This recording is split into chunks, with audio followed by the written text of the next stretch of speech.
Good morning everybody.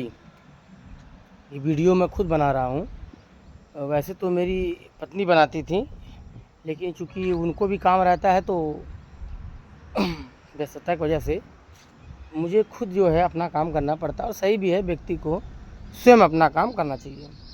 और मेरी आवाज़ अगर आप लोग को बहुत क्लियर ना जाती हो तो मैं एक माइक लेने वाला हूँ, साउंड बोलने के लिए यहाँ पे लगाएंगे तो आवाज़ क्लियर होगी, उसकी भी जल्दी ही व्यवस्था करूँगा। ये देखिए, मेरा ये सारे पेड़ मेरे द्वारा लगाए गए हैं। चूँकि आज संडे है और काफ़ी स्वतंत्रता महसूस हो रही है।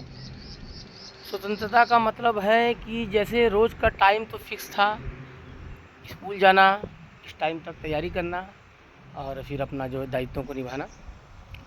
तो रात में मैं देख रहा था एक वीडियो। मेरा बच्चा कहता है, छोटा है 7 साल का। आप लोग कभी कभी वीडियो में देखते होंगे कि पापा मुझे मोबाइल दिखाओ।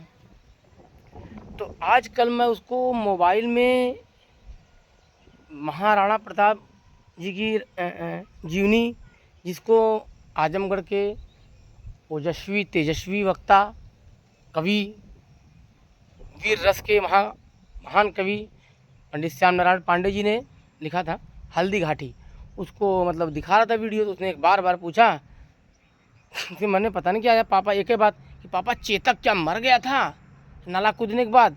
मैंने कहा, उसकी मैंने भावनाओं को समझा। मैंने कहा नहीं। फिर उसने कहा पापा बहुत लोग तो कहते हैं, सभी लोग तो कहते हैं। फिर मैंने कहा नहीं यार, ऐसी बात नहीं। चेतक जो है ठीक है, जिंदा था, लेकिन उसका पैर खराब हो गया था। मैंने उसको बहकाने के लिए उसकी भावनाओं के हिसाब से बातों को किया। उसके बाद कहा पापा और देखेंगे।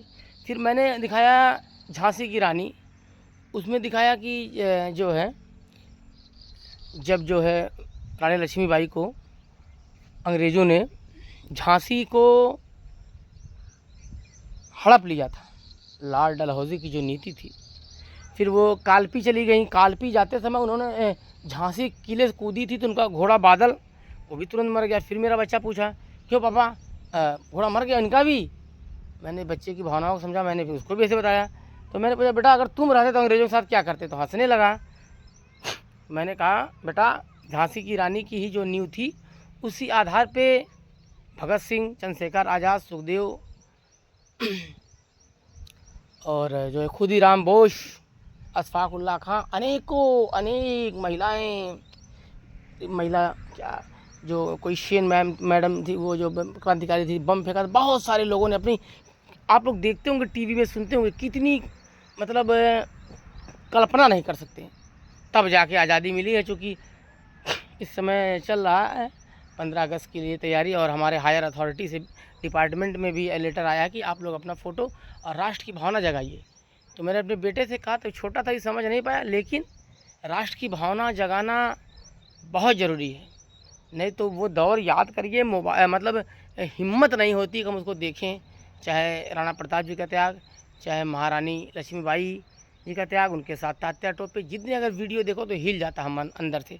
वास्तव में लगता है अगर होते, अब कहना क्या है, तो फिर देख मतलब दिखा देते। फिलहाल अभी भी हमारे पास बहुत सारे मौके हैं, समाज में हैं, हम लोग उनको जितना हो सके उसी प्रकार अपना जो है मतलब रणभेरी में कूदे ना। ये चेतक है ना, रण को चीरता हुआ जा रहा था। तो वो वाली भावना चाहिए, राष्ट्र प्रेम वाली बात। और सही है, 15 अगस्त की बात नहीं, हमें पूरा जीवन भर, नहीं तो फिर बाहरी शक्तियाँ आएंगी, फिर ऐसे ही हमको मतलब परेशान करेंगी कि क्या परेशान, क्या जीवन नरक कर देती हैं। बताइए, रानी लक्ष्मीबाई कितनी उम्र रही होगी? छोटा बच्चा लेके ज़्यादा से ज़्यादा 25 साल, आंकड़े बताते हैं 23 साल की महिला जो है, मतलब पूरा जीवन उन्होंने अपना जो है जीवन को किस ढंग से जिया। और समय से पहले, बहुत पहले राष्ट्र के लिए अपना प्राण न्यौछावर कर दिया बहुत लोगों ने। तो 15 अगस्त में हम लोग को ये प्रेरणा लेनी अपने अंदर, अपने बच्चों के अंदर, टीचर है तो स्कूल के बच्चों के अंदर। और हम जैसे हमारा बच्चा था, हमने कहा कि यार तुम होते तो क्या करते उस समय? तो हंसने लगा था। हमने कहा, हमसे कहा आप क्या करते? अरे हमने कहा हम क्या करते, हम तो यार कूद जाते डायरेक्ट मैदान में। वास्तव में मेरे अंदर ये भावना है। अब मौका मिलेगा तो समाज में तो हम क्या बताएं, जंगल में कूदते रहते, जो आग का गोला उसमें मैं बहुत बार कूदा हूँ, कूदता ही रहता हूँ जो सामाजिक बुराइयाँ हैं चैलेंज के साथ, और जलता भी हूँ। तो ये मेरी बातें आज राष्ट्र के लिए 15 अगस्त के लिए समर्पित हैं। और वही लाइनें हैं ना, चाह नहीं सुरबाला के गहनों पे गूथा जाऊँ, माखनलाल चतुर्वेदी की जी की हमारी मैडम ने पढ़ाया था 7th 8th में, आज तक याद है, बहुत अच्छा मैडम पढ़ाती थी। तो मैडम का नाम भी याद है, डॉक्टर सुषमा मिश्रा जी की लाइनें हैं, मतलब उन्होंने हमको याद कराया था। चाह नहीं सुरबाला के गहनों में गूथा जाऊं, मैं इसका निचोड़ बता रहा हूँ, मुझे तोड़ लेना ए माली, उस पथ पर तुम देना फेंक, जिस पथ पर शीश चढ़ाने जाते हैं वे वीर अनेक। तो मेरी भावनाएं भी ऐसी ही है कि भाई हमको इतना प्यारा राष्ट्र मिला, सुरक्षित राष्ट्र मिला, हमको अंग्रेज़ों की बेड़ियां गुलामी का एहसास नहीं है। और बस मतलब एहसास क्या, सुन के, टीवी में देख के, मोबाइल में, नहीं तो उनका प्रत्यक्ष अगर वो हमारे ऊपर प्रताड़ित किए होते डायरेक्ट, तो हमको तब उसका बहुत क्या एहसास होता, वो अलग चीज़ थी। तो सारी चीज़ों का मतलब है कि राष्ट्रवाद हर इंसान के अंदर कूट कूट भरना चाहिए। आप अपने घर में ठीक है, आइए, स्वागत है, सोफ़ा देंगे, सब कुछ देंगे, लेकिन हमारे घर की अथॉरिटी आपके अनुसार नहीं चल सकती।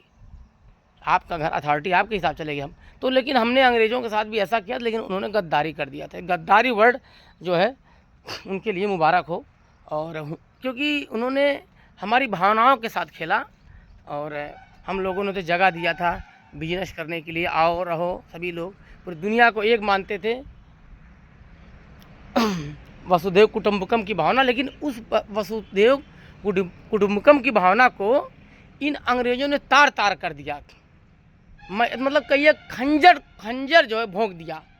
और खंजर भोंकने वालों से तो इतना सावधान रहो कि गेट के बाहर उनको एंट्री ही मत दो। ये अंग्रेज़ों ने हमको सीख दे दी, और हम लोग भावना प्रधान, संवेदनशील, वास्तव में संवेदनशील आदमी परिस्थितियों को समझता है, दूरदृष्टि होता है, लेकिन वो कुचला जाता है, परेशान किया जाता है। और मैं क्या बताऊं अपने बारे में, संवेदनाएं हमारी भी बहुत ही गहरी हैं, और उसका भुक्तभोगी मैं कितना हूं, ये सब बातें क्या मोबाइल पे बताया जाए। बहुत बहुत धन्यवाद, आप लोगों ने मेरी बातों को देखा, बहुत बहुत धन्यवाद, थैंक यू वेरी मच।